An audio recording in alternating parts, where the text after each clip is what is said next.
Bom dia, bom dia, bom dia. Sejam todos bem-vindos, sejam todas bem-vindas para mais um vídeo falando de Deus, da palavra de Deus, de riqueza, sabedoria e vida plena, de todas as coisas boas que Deus fez para mim e também para você. Então sejam todos bem-vindos, façam todos um excelente dia, façam todos um excepcional dia. Hoje é segunda-feira, dia 26 de fevereiro e o ano é 2024.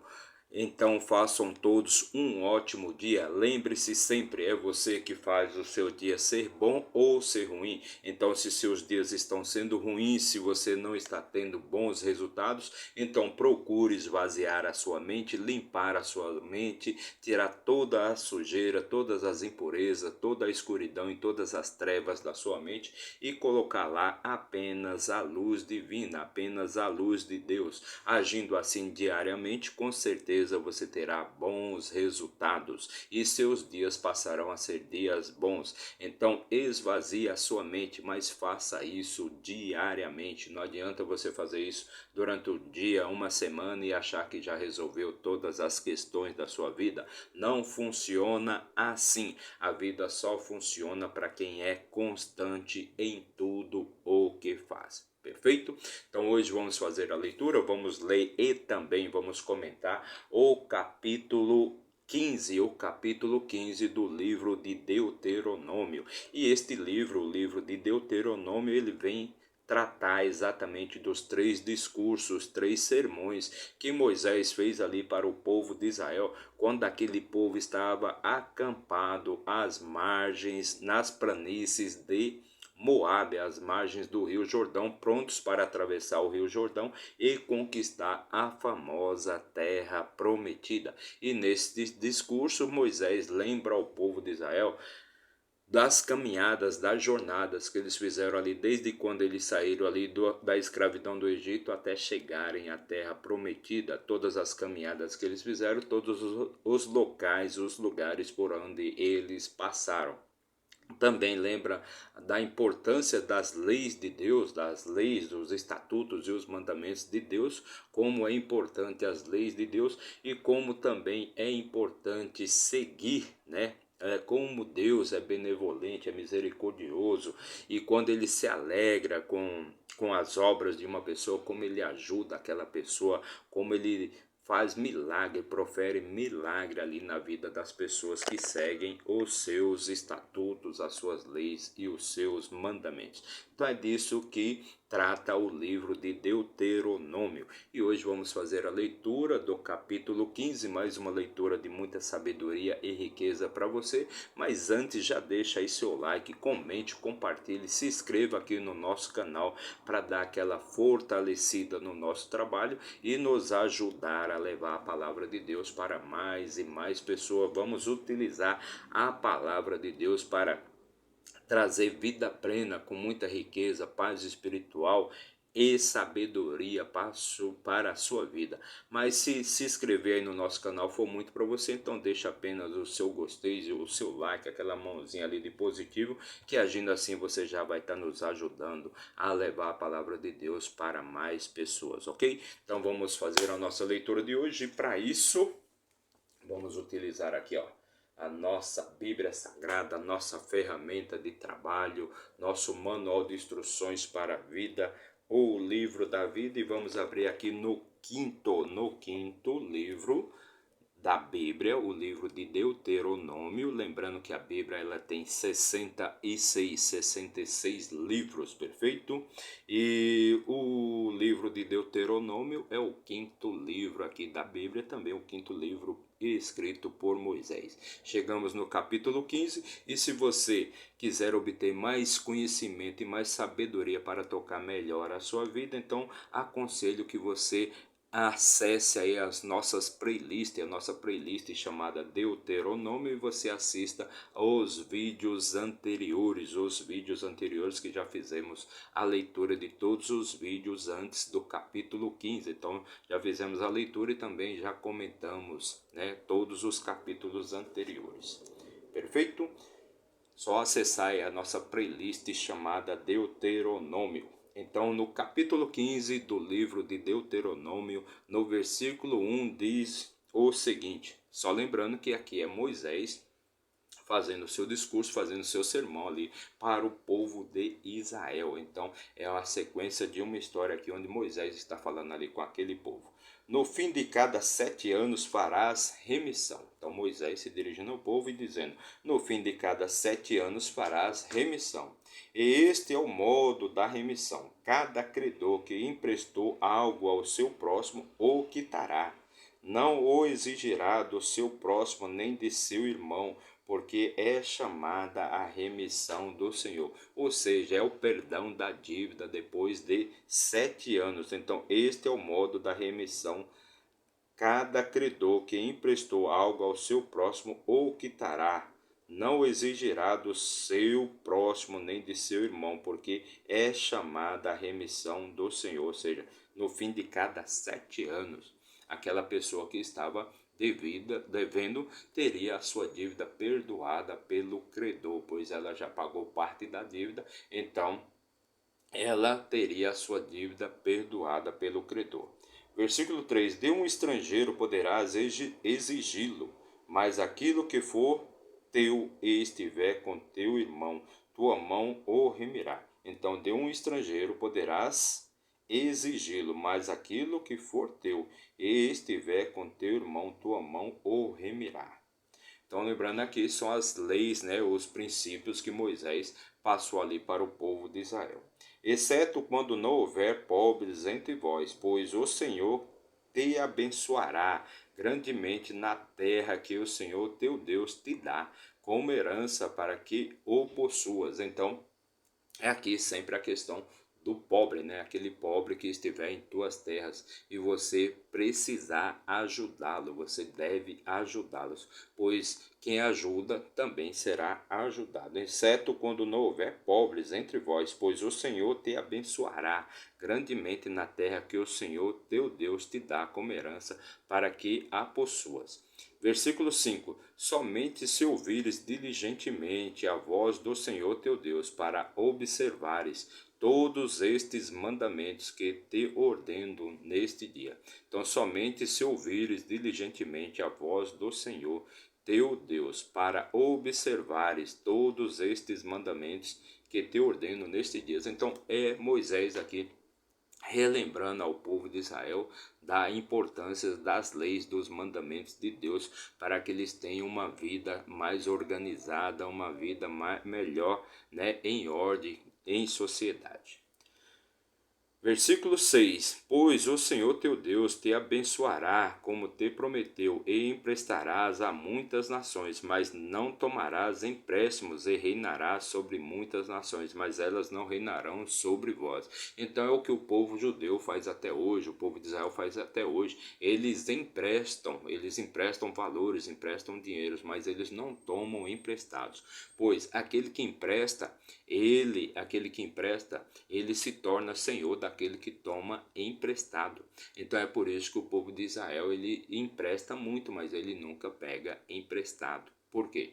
Aquele que deve se torna servo daquele que é credor. Aquele que é devedor se torna servo daquele que é credor. Então somente ouvireis diligentemente a voz do Senhor teu Deus, para observar todos estes mandamentos que te ordeno neste dia. Pois o Senhor teu Deus te abençoará, como te prometeu, e emprestarás a muitas nações, mas não tomarás empréstimos, e reinarás sobre muitas nações, mas elas não reinarão sobre ti. Então, como disse, né, aquele que empresta se torna senhor daquele que toma emprestado.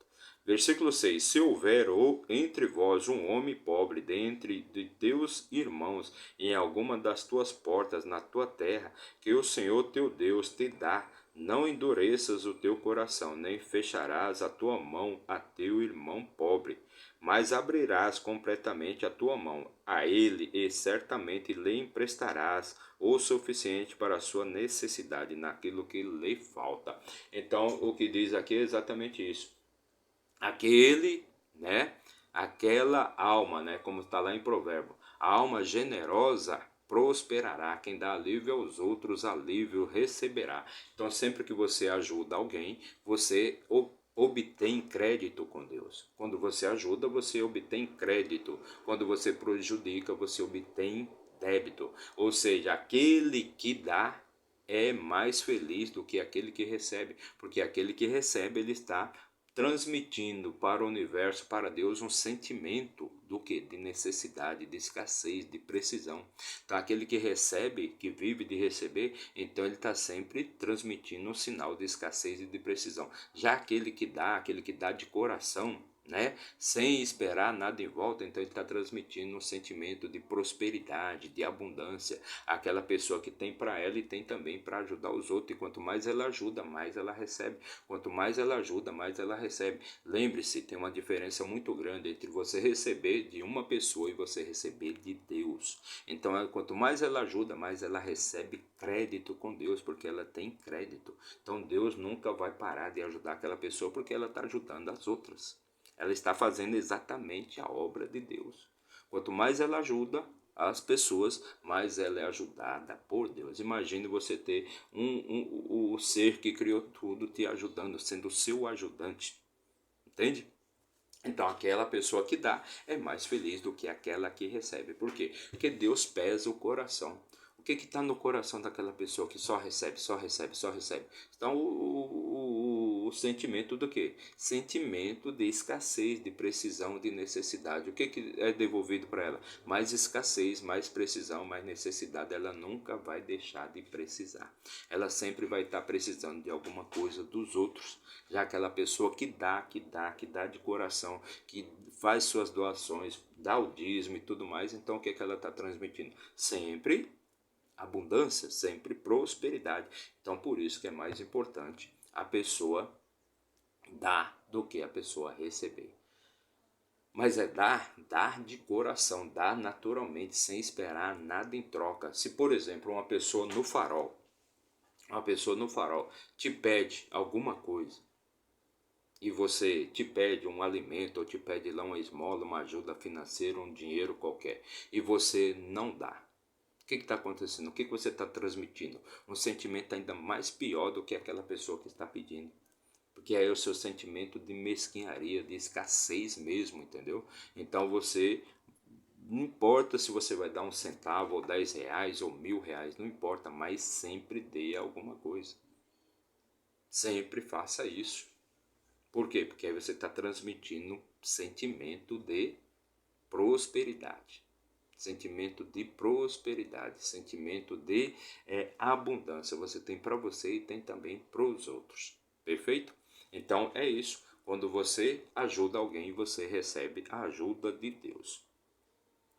Versículo 7. Se houver entre vós um homem pobre dentre um de teus irmãos, e algumas das tuas portas na tua terra que o Senhor teu Deus te dá, não endurecerás o teu coração, nem fecharás a tua mão a teu irmão pobre. Este já foi. Versículo 8. Mas abrirás completamente a tua mão a ele, e certamente lhe emprestarás o suficiente para a sua necessidade naquilo que lhe falta. Este também já foi. Cuida que não haja um pensamento em teu ímpio coração, dizendo: o sétimo ano, o ano da remissão, é chegado, e que o teu olho seja maligno contra o teu irmão pobre, não lhe des nada, e que ele clame contra ti ao Senhor, e que haja pecado em ti. Então cuide para que seu coração não seja um coração maligno, que o seu coração seja um coração benevolente, seja um coração gracioso, não seja um coração ímpio. Não seja um coração ímpio, para que o Senhor possa te abençoar. Para que o Senhor possa te abençoar e que ninguém trame o Senhor contra ti, ninguém coloque Deus contra você. Que não haja nenhum tipo de pecado em seu coração, que seu coração seja um coração limpo, seja um coração iluminado. Lembrando sempre que Deus não vai pesar suas palavras, Deus vai pesar o que está no seu coração, ou seja, aquilo que você sente. Certamente lhes dará, e o teu coração não se entristecerá quando lhe deres, porque por isto o Senhor teu Deus te abençoará em todas as tuas obras e em tudo aquilo em que puseres a mão. Então aqui é o famoso toque de mídia, quando você tem Deus do seu lado, quando você está em fusão com Deus e você está fazendo as coisas de boa vontade. O que ele disse aqui, ó, certamente não lhes dará, e o teu coração certamente lhes dará, e o teu coração não se entristecerá. Então não adianta nada você dar a coisa ali e dar de má vontade. Se alegre quando você puder ajudar alguém, se alegre, seja alegre em tudo que você fizer. Então, quando você puder ajudar alguém, se alegre, não fique entristecido porque você teve que fazer aquilo. Não, se alegre em tudo que você for fazer, se alegre, pois aí, fazendo assim dessa maneira, Deus te abençoará grandemente e multiplicará tudo aquilo que você faz e fará você prosperar como nunca. Como nunca. E aí você adquire o famoso toque de Midas. Que aí tudo aquilo que você tocar vai virar ouro, vai dar certo, já deu certo, porque o seu maior ajudante é Deus, você tem Deus como seu ajudante. Imagine que você é um pedreiro e o seu ajudante de pedreiro é Deus, então não vai faltar obra para você, não vai faltar trabalho.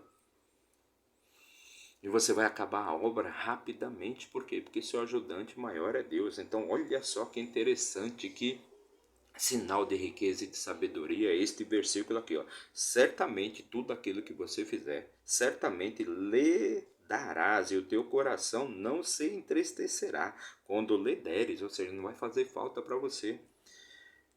E Deus, quando lhe deres, porque por isto o Senhor teu Deus te abençoará em todas as tuas obras, e em tudo aquilo em que puseres a tua mão. Olha só que sinal de sabedoria e de riqueza nós temos aqui. Sempre que você for fazer alguma coisa, então por alguém, faça com alegria, faça naturalmente, faça de boa vontade. Não fique entristecido porque você teve que pagar uma conta, teve que pagar uma dívida. Não, você vai estar ajudando outras pessoas com isso também. Você sabia disso? Não é só você ajudar alguém no farol, dar uma esmola, dar um prato de comida, não é só isso não. Até quando você paga uma conta de luz, por mais que seja uma empresa multibilionária, mas você vai estar ajudando as pessoas também. Aquela empresa precisa daquele dinheiro da sua conta de luz para pagar os funcionários e assim sucessivamente. Então você solta tudo, tudo vai e tudo vem. Perfeito? Você não vai fazer nada com tristeza. Porque o pobre nunca deixará a terra. Então, o versículo 11 agora. Porque o pobre nunca deixará a terra. Portanto, eu te ordeno, dizendo, abrirás completamente a tua mão a teu irmão, ao teu pobre e ao teu necessitado na tua terra. Parece que Moisés aqui está falando, se dirigindo somente ao povo de Israel, mas estas regras, estas leis, essas diretrizes, esses mandamentos de Deus servem para todos nós, para todo mundo, não é só daquela era, daquela época, é para a vida de cada um, é para a nossa vida, para a vida de todos nós. Nos dias de hoje, principalmente, nos dias de hoje, principalmente.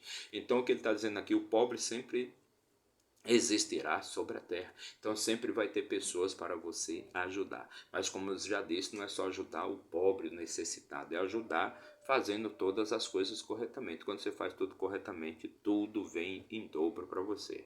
Versículo 12. E se teu irmão, um homem hebreu ou uma mulher hebreia, te for vendido e te servir durante 6 anos, então no 7º ano tu o deixarás livre. Então ali, se aquele povo, o povo de Israel, tinha um servo que era hebreu ou hebreia, então ele te servirá por 6 anos, mas no 7º ano você o deixará ir livremente. Versículo 3, e quando o deixares ir livre, não o deixarás ir embora vazio. Então, quando você for deixar ele, não deixe ele vazio, não deixe ele ir embora de mãos abanando. Dê o que lhe pertence, dê o que lhe pertence, dê a parte que pertence, que ele trabalhou ali para você. Então, não deixe ele ir de mãos vazias, sem ter nem ao menos o que comer. Tu lhes darás generosamente do teu rebanho, e da tua eira e do teu lagar, daquele que com o Senhor teu Deus te abençoou, tu darás a ele. Então, só lembrando que o Jacó, no caso, quando ele fugiu ali para as terras do tio dele, então ele trabalhou durante 7 anos por Lia, para desposar Lia, para se casar com Lia, uma das filhas de seu tio. Mais 7 anos ele trabalhou ali para o seu tio, para desposar, para ter como esposa Raquel, que era a sua mulher amada, que foi a sua segunda esposa. A primeira esposa Lia, a segunda esposa foi Raquel. Então ele trabalhou 7 anos para poder se casar, foi o dote que ele deu para o tio, né? Ele não tinha valores, então ele deu o dote, 7 anos de trabalho para desposar Lia, depois mais 7 anos de trabalho para desposar Raquel. E quando ele quis ir embora, né? E ele queria levar alguma coisa, né? Para poder sustentar a família dele. O tio dele fez ele trabalhar mais 6 anos para que ele pudesse juntar algum tipo de riqueza, rebanhos, gado, carneiros, bodes, né? E servos também. Então ele trabalhou 7 anos por Raquel, por Lia, 7 anos por Raquel e depois mais 6 anos, num total de 20 anos, ele trabalhou ali para o tio dele para ele ter alguma coisa para ele poder levar, levar para a sua subsistência, ou seja, rebanhos, por exemplo, né? Então, por isso que diz aqui, né, que a pessoa vai trabalhar ali como serva ali para aquele senhor durante 6 anos, mas no 7º ano o senhor deve libertá-la e deixar ela ir, mas deve prover alguns recursos para que ela não venha a perecer, também não venha a morrer de fome.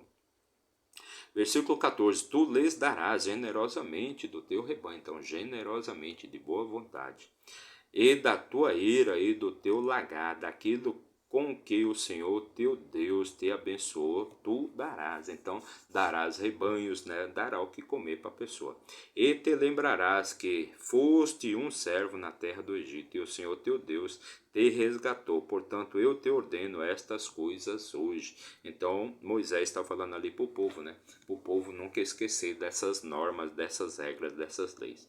E acontecerá que se ele te disser, não me afastarei de ti, porque ele te ama, e a tua casa, porque está bem contigo. Então, mas se o servo quiser ficar, se ele não quiser ir embora, porque ama o seu senhor, ama a família daquele senhor, né? Então tomarás uma sovela e lhe furarás a orelha junto à porta, e ele será teu servo para sempre, e também farás do mesmo modo com a tua serva. Então, se aquele servo quiser ficar, então aquele senhor, ele pode marcar ali aquele servo, né, furando a sua orelha, e ele será parte da família daquele senhor dali por diante, ou seja, para sempre. Versículo 18: Não te parecerá duro quando o enviares livre para longe de ti, pois ele trabalhou para ti como um servo e ganharia o dobro, e te serviu durante 6 anos, e o Senhor teu Deus te abençoará em tudo o que fizeres. Então, quando a pessoa não parece duro, não tem o coração duro com seus funcionários, com seus servos, então Deus vai abençoar aquela pessoa em tudo que ela fizer. Todo primogênito macho que nascer dos teus gados e dos teus rebanhos santificarás ao Senhor teu Deus. Não trabalharás com o primogênito do teu novilho, nem tosquearás o primogênito das tuas ovelhas. Então, todo primogênito deve ser santificado para Deus. E Deus, né? E você não vai poder trabalhar, não vai poder vender aquele primogênito dos seus rebanhos, né? Seja de gado, seja de ovelha, seja de cabras. Versículo 20: Tu o comerás diante do Senhor teu Deus, ano após ano, no lugar que o Senhor escolher. Tu e tua casa comerá daquele novilho, não poderá ser vendido, ele não poderá ser vendido. Versículo 21. E se houver algum defeito nele, se for coxo ou cego, ou se estiver algum defeito, não o santificarás ao Senhor teu Deus. Então, aquele novilho, aquele carneiro, aquela cabra, que seja o primogênito e ele não tiver nenhum defeito, ele poderá ser santificado. Mas se o novilho, se ele tivesse algum defeito, se ele fosse coxo, se ele tivesse uma perna quebrada, fosse cego, tivesse algum tipo de doença, algum tipo de enfermidade, então ele não poderia ser santificado para Deus. Por quê? Porque Deus só quer o que é o melhor. o primogênito, o primeiro, o melhor. E esta questão do merecimento do melhor é uma questão que você deve guardar para você. Você sempre querer o melhor, pois a partir do momento que você se sente merecedor do melhor, é o melhor que vem para você. Caso contrário, vai vir qualquer tipo de novilho com defeito, cego, aleijado, doente, entendeu? Você só precisa ter, você sempre precisa querer o melhor. Versículo 22. Tu o comerás dentro das tuas portas, o limpo e o imundo também o comerão, como o cervo e o veado. Versículo 23, já o último versículo aqui do nosso capítulo de hoje. Somente não comerás o seu sangue, mas o derramarás sobre o solo como a água. Então a pessoa deveria extrair todo o sangue daquele animal, aquele sangue não pode ser comido, porque o sangue é a vida do animal, e você não pode comer a vida de um animal. Então você extrai todo o sangue, pega esse sangue, joga sobre a terra, joga sobre o solo, perfeito, e você vai poder comer a carne, mas o sangue você não deve comer. E era sempre assim que era feito. Então, perfeito? Esta foi a nossa leitura de hoje. Fizemos a leitura e também comentamos o capítulo 15 do livro de Deuteronômio, mais uma leitura de muita sabedoria e riqueza para você. E se você nos acompanhou aí neste vídeo por um minuto, meu muito obrigado, que Deus abençoe sua vida grandemente. Mas se você ficou até o final deste vídeo, meu muito obrigado, que Deus abençoe sua vida grandemente, que você tenha muita paz espiritual, muita sabedoria, riqueza e vida plena. Todas as coisas boas que Deus fez para mim e também para você. Não se esqueça de se inscrever aí no nosso canal, não paga nada, basta apertar o botãozinho ali de inscrever-se, seja do seu celular, do seu tablet, do seu computador, do seu notebook, de onde você estiver assistindo a esse vídeo. Se inscreva aí no nosso canal, não paga nada, mas se isso for muito para você, então deixa apenas seu like. Agindo assim, você já vai estar nos ajudando a levar a palavra de Deus para mais e mais pessoas, perfeito? Então, meu muito obrigado, que Deus abençoe sua vida grandemente e até amanhã, se Deus assim nos permitir. Valeu!